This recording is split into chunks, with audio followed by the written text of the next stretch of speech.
नमस्ते इतिहास के शौकीनों।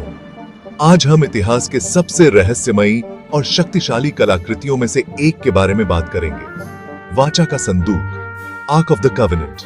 जी हां, आपने सही सुना।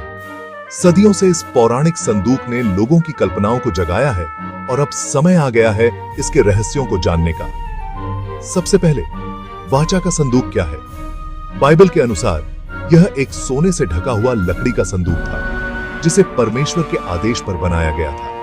ऐसा कहा जाता है कि इसमें 10 आज्ञाओं वाली पत्थर की पट्टियां, हारून की लकड़ी की छड़ी और मनरा का पात्र रखा गया था। लेकिन यहां एक मजेदार बात है, यह सिर्फ एक फैंसी बॉक्स नहीं था। माना जाता था कि संदूक के पास असीम, लगभग अलौकिक शक्ति है।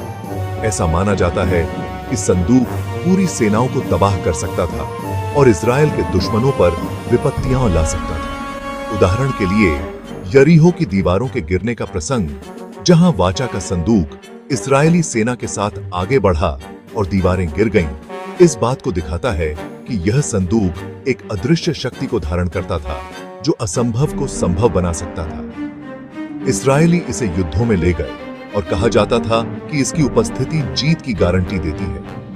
यह एक तरह से प्राचीन इजरायलियों का सबसे बड़ा हथियार था। लेकिन संदूक का प्रभाव सिर्फ युद्ध तक ही सीमित नहीं था। धार्मिक समारोहों में भी संदूक ने एक महत्वपूर्ण भूमिका निभाई। इसे पवित्र स्थान के सबसे भीतरी भाग में रखा जाता था, जो कि तंबू और बाद में यरूशलेम के मंदिर का हिस्सा था। बाइबल में उल्लेख है कि जो लोग इसे बिना अनुमति छूते थे, उन्हें तुरंत मृत्यु का सामना करना पड़ा। कि उज्जा की मृत्यु जब उसने संदूक को छुआ था, यह इस बात का प्रतीक था कि ईश्वर की शक्ति कितनी प्रबल और गूढ़ हो सकती है। केवल महायाजक ही इसके पास जा सकता था, और वह भी साल में केवल एक बार, योम किप्पुर अर्थात प्रायश्चित के दिन। संदूक पृथ्वी पर परमेश्वर की उपस्थिति का प्रतिनिधित्व करता था। कितनी बड़ी जिम्मेदारी की बात है। लेकिन यहीं से चीजें वाकई दिलचस्प हो जाती हैं।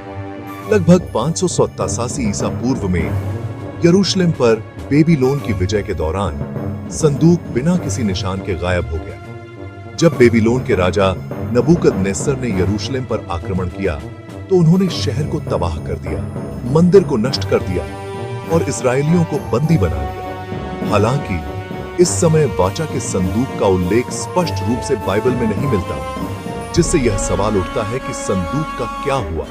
तब से इसके भाग्य के बारे में अनगिनत सिद्धांत और किंवदंतियां सामने आई हैं। कुछ लोग कहते हैं कि इसे मंदिर पर्वत के नीचे एक गुप्त कक्ष में छुपाया गया था। दूसरों का दावा है कि इसे इथियोपिया ले जाया गया था, जहां यह आज भी माना जाता है।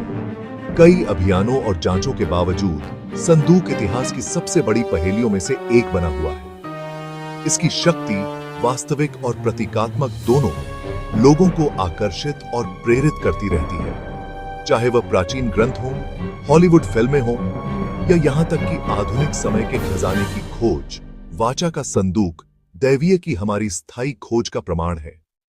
तो आप क्या सोचते हैं? क्या वाचा का संदूक सिर्फ एक मिथक है, या यह अभी भी वहां है और खोजे जाने की प्रतीक्षा कर रहा है? अपने विचार नीचे कमेंट में दें और अधिक रोमांचक इतिहास की कहानियों के लिए लाइक, शेयर और सब्सक्राइब करना न भूलें।